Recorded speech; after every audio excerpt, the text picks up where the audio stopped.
I'm Rob Matheson in Doha. The top stories on Al Jazeera. Explosions and air raid sirens have been heard in the Ukrainian capital, while a delegation of African leaders is in Kyiv, hoping to broker peace between Ukraine and Russia.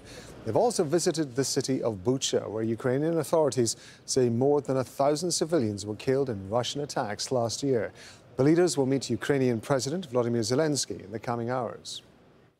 French President Emmanuel Macron is holding talks in Paris with Saudi Arabia's Crown Prince Mohammed Bin Salman.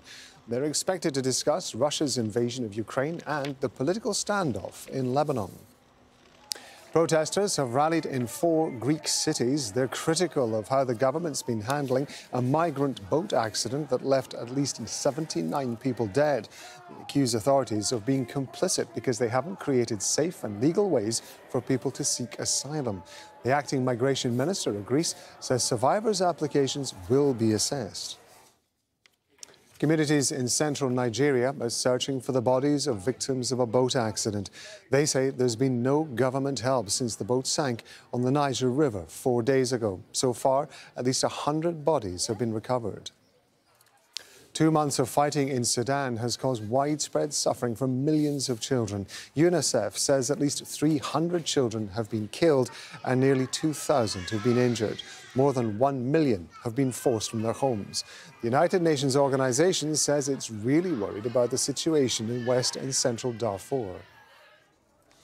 Pope Francis has left a hospital in Rome after recovering from stomach surgery. The head of the Roman Catholic Church had an operation last week to repair a hernia and remove intestinal scar tissue. The Vatican says there were no complications.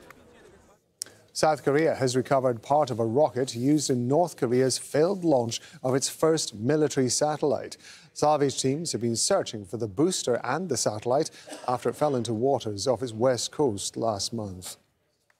Cyclone Biparjoy has caused major damage along India's west coast after making landfall on Thursday.